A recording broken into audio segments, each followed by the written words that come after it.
दोस्तों, स्वागत है हमारे इस YouTube चैनल क्विज टाइम में।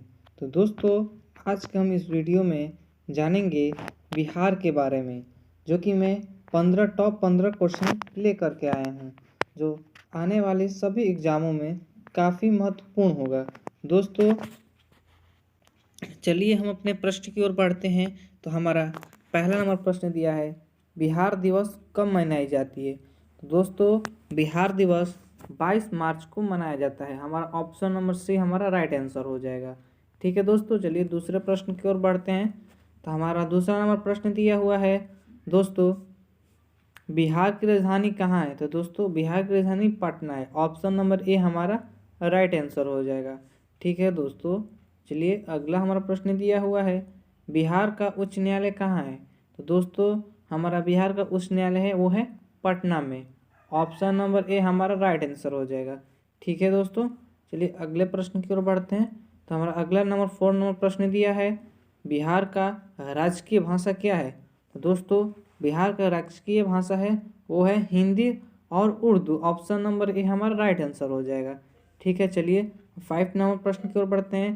तो हमारा 5 नंबर प्रश्न दिया है, बिहार का राजकीय वृक्ष क्या है। तो दोस्तों, बिहार का राजकीय वृक्ष है वो है हमारा पीपल। ऑप्शन नंबर बी हमारा राइट आंसर हो जाएगा। ठीक है, चलिए अगले प्रश्न की ओर बढ़ते हैं। तो हमारा 6 नंबर प्रश्न है, बिहार का राजकीय पुष्प क्या है। तो दोस्तों, बिहार का जो राजकीय पुष्प है वो है गेंदा। ऑप्शन नंबर बी हमारा राइट आंसर होगा। ठीक है, चलिए अगले प्रश्न की ओर बढ़ते हैं। तो हमारा 7 नंबर प्रश्न दिया है, बिहार का राजकीय पशु क्या है। दोस्तों, बिहार का जो राजकीय पशु है वो है बैल। ऑप्शन नंबर बी हमारा राइट आंसर हो जाएगा। ठीक है, चलिए 8वें प्रश्न की ओर बढ़ते हैं। तो हमारा 8वां नंबर प्रश्न दिया है, बिहार का राजकीय पक्षी क्या है। दोस्तों, जो राजकीय पक्षी है बिहार का वो है गौरैया। ऑप्शन नंबर डी हमारा इसका राइट आंसर हो जाएगा। ठीक है, चलिए आगे प्रश्न की ओर बढ़ते हैं। तो अगला 9 नंबर हमारा प्रश्न दिया है, बिहार में कितने प्रमंडल है। तो दोस्तों, हमारे बिहार में प्रमंडलों की संख्या कुल 9 है। हमारा right answer option number C हो जाएगा। ठीक है, हमारे बिहार में 9 कुल प्रमंडल है। चलिए अगला हमारा प्रश्न है, बिहार में कितने जिले हैं। दोस्तों, जो बिहार में जिले हैं, बिहार में कुल 38 जिले हैं। ठीक है, हमारा डी हमारा राइट आंसर हो जाएगा। ठीक, चलिए अगले प्रश्न की ओर बढ़ते हैं। याद रखिएगा सब वीवीआई हैं। चलिए हमारा 11 नंबर प्रश्न दिया है, बिहार में कुल कितने अनुमंडल है। दोस्तों, हमारे बिहार में कुल 101 अनुमंडल है। ठीक है, हमारा बी हमारा इसका राइट आंसर हो जाएगा।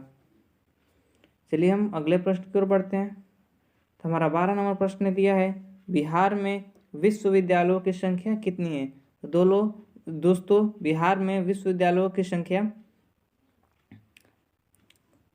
कुल संख्या 23 है। ऑप्शन नंबर बी हमारा राइट आंसर हो जाएगा। ठीक है, चलिए अगले प्रश्न की ओर बढ़ते हैं। हमारा 23 नंबर प्रश्न दिया है, बिहार में सर्वाधिक जनसंख्या वाला जिला कौन सा है। तो दोस्तों, सबसे सर्वाधिक जनसंख्या वाला जिला वो है हमारा पटना। पटना सर्वाधिक जनसंख्या वाला जिला है। ऑप्शन नंबर सी हमारा राइट आंसर हो जाएगा। ठीक है, चलिए अगले 14 नंबर हमारा प्रश्न दिया है, सॉरी 14 नंबर नहीं, 14 नंबर में थोड़ा फॉल्ट हो गया। चलिए 16 नंबर प्रश्न की ओर बढ़ते हैं। तो हमारा 16 नंबर प्रश्न दिया है, बिहार में सर्वाधिक लिंगानुपात वाला जिला कौन सा है। तो दोस्तों, बिहार में सर्वाधिक लिंगानुपात वाला जिला है वो है गोपालगंज। ऑप्शन नंबर सी हमारा राइट आंसर हो जाएगा। ठीक है, चलिए तो हम अगले नंबर प्रश्न की ओर बढ़ते हैं। तो ये रहा हमारा 17वां प्रश्न। ये हमारा 17 नंबर प्रश्न दिया हुआ है, बिहार में सर्वाधिक साक्षरता वाला जिला कौन सा है। दोस्तों, बिहार में सर्वाधिक साक्षरता वाला जिला है वो है रोहतास। ऑप्शन नंबर ए हमारा राइट आंसर हो जाएगा। ठीक है, चलिए हम अगले प्रश्न की ओर बढ़ते हैं। 13 हमारा 18 नंबर प्रश्न है, बिहार में कम साक्षरता वाला जिला कौन सा है। तो दोस्तों, बिहार में कम साक्षरता वाला जिला है वो है पूर्णिया। ऑप्शन नंबर बी हमारा राइट आंसर हो जाएगा। ठीक, चलिए हम अगले प्रश्न की ओर बढ़ते हैं। तो हमारी ये 19 नंबर प्रश्न 19 नंबर प्रश्न कह रहा है, बिहार में सर्वाधिक वर्षा वाला जिला कौन सा है। तो दोस्तों, बिहार में सर्वाधिक वर्षा वाला जिला है वो है किशनगंज। ऑप्शन नंबर ए हमारा इसका राइट आंसर हो जाएगा। ठीक है, दोस्तों। चलिए 20वां नंबर प्रश्न, ये 20वां नंबर प्रश्न है, बिहार में कम वर्षा वाला जिला कौन सा है? तो दोस्तों बिहार में कम वर्षा वाला जिला है वो है औरंगाबाद। ऑप्शन नंबर बी हमारा राइट आंसर हो जाएगा। ठीक है, चलिए दोस्तों अगले प्रश्न की ओर बढ़ते हैं। तो ये रहा हमारा 21वां नंबर प्रश्न है। 21 नंबर प्रश्न है, बिहार में सबसे ठंडा वाला जिला कौन सा है? तो दोस्तों बिहार में सबसे ठंडा वाला जिला है वो है गया। ऑप्शन नंबर सी इसका राइट आंसर हो जाएगा। ठीक है, चलिए अगले प्रश्न की ओर बढ़ते हैं। ये रहा 22वां नंबर प्रश्न है, बिहार में सबसे बड़ा नगर है। तो दोस्तों बिहार में सबसे बड़ा नगर है वो कौन सा है? तो दोस्तों वो बिहार में सबसे बड़ा नगर है वो है हमारा पटना। डी हमारा 22 का डी हमारा राइट आंसर हो जाएगा। जो पटना है वो बिहार का सबसे बड़ा नगर वाला जिला है। ठीक है, चलिए अगले प्रश्न की ओर बढ़ते हैं। तो ये हमारा 23वां नंबर प्रश्न है, मूल रूप से बिहार शब्द का अर्थ क्या है? तो दोस्तों मूल रूप से बिहार शब्द का अर्थ है वो है बौद्धिक मठ। ऑप्शन नंबर ए हमारा राइट आंसर हो जाएगा। जो बौद्धिक मठ है ना वो बिहार शब्द का मूल अर्थ है। ठीक है, चलिए अगले प्रश्न की ओर बढ़ते हैं। यह हमारा 24वां नंबर प्रश्न है, बिहार में नमक सत्याग्रह आरंभ हुआ था, कब हुआ था? बिहार में नमक सत्याग्रह का आरंभ 15 अप्रैल 1930 में, यानी ऑप्शन नंबर सी हमारा राइट आंसर हो जाएगा। ठीक है, चलिए अगले प्रश्न की ओर बढ़ते हैं दोस्तों। ये रहा हमारा 25वां नंबर प्रश्न। ये 25वां नंबर प्रश्न बोल रहा है, बिहार में पृथक प्रांत के रूप में गठन की मांग प्रस्तुत की गई। यानी बिहार में पृथक प्रांत के रूप में गठन की मांग कब प्रस्तुत की गई? तो दोस्तों ये गठन की जो मांग प्रस्तुत की गई थी वो थी 1906 ईस्वी में, यानी ऑप्शन नंबर बी हमारा राइट आंसर हो जाएगा। दोस्तों ये बहुत ही वीवीआई प्रश्न है, ये हर एक एग्जाम में कभी ना कभी पूछा है जरूर। ठीक है, चलिए आगे प्रश्न की ओर बढ़ते हैं। चलिए ये रहा हमारा 26वां नंबर प्रश्न, बिहार का मुगल साम्राज्य के प्रांत के रूप में गठन हुआ। बिहार का मुगल साम्राज्य के प्रांत में कब गठन हुआ था? तो दोस्तों ये मुगल साम्राज्य के रूप में गठन हुआ 1580 ईस्वी, यानी ऑप्शन नंबर सी हमारा राइट हो जाएगा। यानी 1580 में हमारा जो बिहार है वो मुगल साम्राज्य में गठन हुआ था। ठीक है, चलिए हम 27वां नंबर प्रश्न हमारा दिया हुआ है, बिहार विधानसभा में वर्तमान में कितने सदस्य हैं? तो दोस्तों इसका राइट आंसर हो जाएगा 243, यानी ऑप्शन नंबर बी हमारा राइट आंसर हो जाएगा। ठीक है, चलिए 28वां नंबर हमारा प्रश्न है, बिहार में लोकसभा के लिए कितने सदस्य चुने जाते हैं? तो दोस्तों बिहार में लोकसभा के लिए 40 सदस्य चुने जाते हैं, यानी ऑप्शन नंबर डी हमारा राइट आंसर हो जाएगा। ठीक है, चलिए 29वां नंबर हमारा प्रश्न है, बिहार में उच्च न्यायालय की स्थापना कब की गई? दोस्तों बिहार में उच्च न्यायालय की स्थापना 1916 ईस्वी में की गई थी, यानी ऑप्शन नंबर ए हमारा राइट आंसर हो जाएगा। ठीक है, चलिए 30वां नंबर प्रश्न हमारा क्या कर रहा है? 30वां नंबर प्रश्न कर रहा है दोस्तों, बिहार में राज्यसभा की कितनी सीटें हैं? तो दोस्तों बिहार में राज्यसभा की कुल सीटें, ऑप्शन नंबर डी नहीं दिखाई इधर का, कुल सीटें हमारी 16 है। ठीक है, 16 है हमारे बिहार में राज्यसभा की कुल सीटें दोस्तों 16 है, जो ऑप्शन नंबर डी है जो नीचे है। ठीक है, चलिए 16 याद कर लीजिएगा। चलिए हमारा 31वां नंबर प्रश्न है, झारखंड बिहार से कब पृथक हुआ था? यानी पृथक मतलब होता है अलग भी, झारखंड बिहार से कब अलग हुआ था? तो दोस्तों ये इसका राइट आंसर हो जाएगा ऑप्शन नंबर ए, 15 नवंबर 2000 में हमारा बिहार है ना वो झारखंड है वो बिहार से अलग हुआ था। चलिए बिहार और उड़ीसा का विभाजन कब हुआ था? तो दोस्तों बिहार और उड़ीसा का विभाजन 1936, यानी ऑप्शन नंबर बी हमारा राइट आंसर हो जाएगा। ठीक है, चलिए अगले प्रश्न की ओर बढ़ते हैं दोस्तों ये रहा हमारा 33वां नंबर प्रश्न, बिहार सोशलिस्ट पार्टी के स्थापक थे, कौन थे दोस्तों?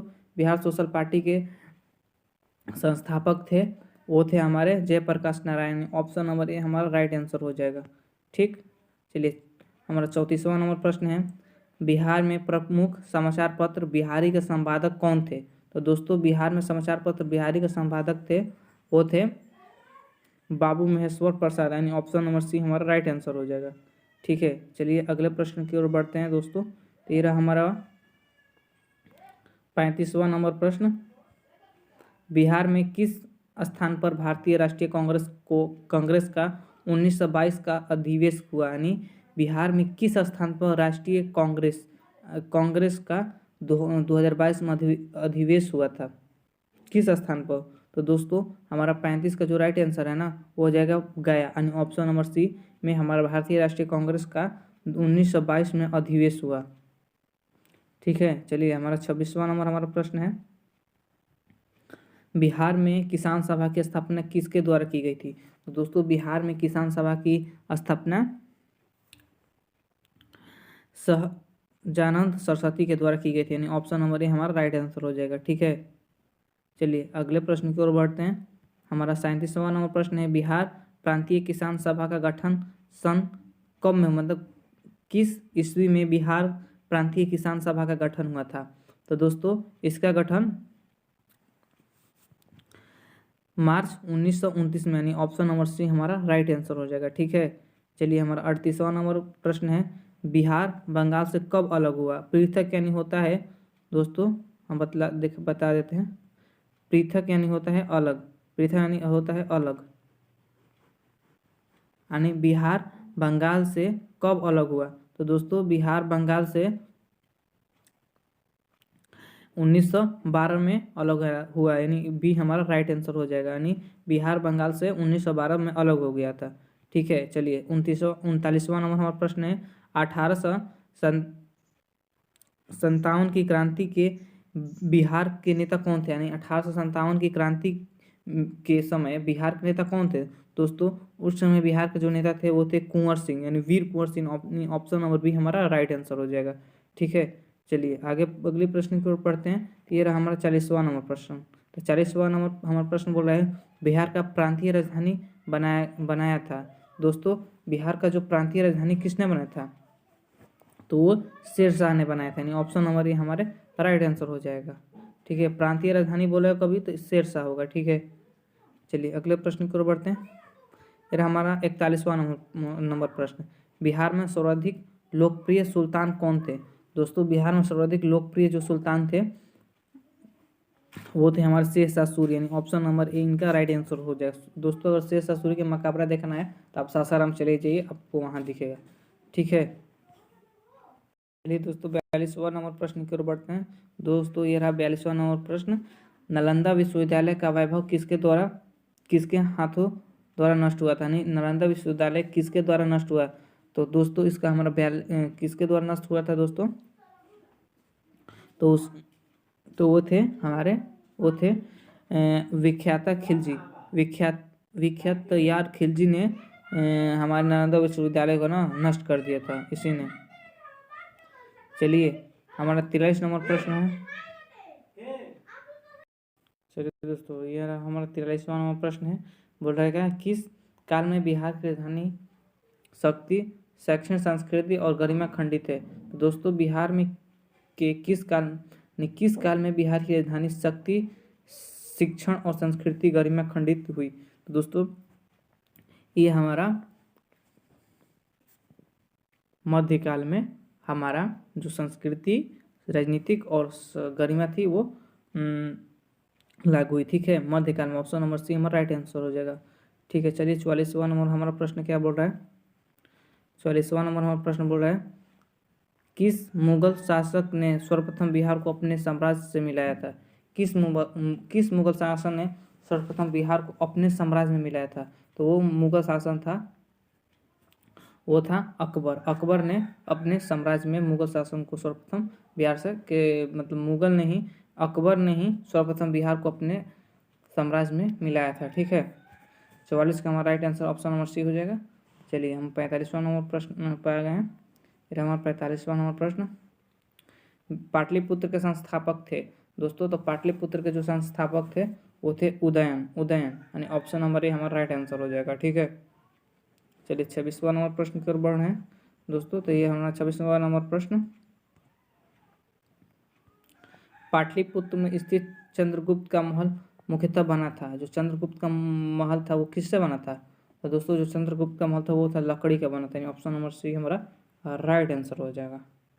ठीक है, चलिए 47वां नंबर प्रश्न की ओर बढ़ते हैं। तो 47वां नंबर प्रश्न बोल रहा है पाटलिपुत्र में निम्न में से किस शासक ने सर्वप्रथम अपनी राजधानी बनाई थी? यानी किस शासक ने अपनी राजधानी पाटलिपुत्र में सबसे पहले बनाई थी? तो वो थे हमारे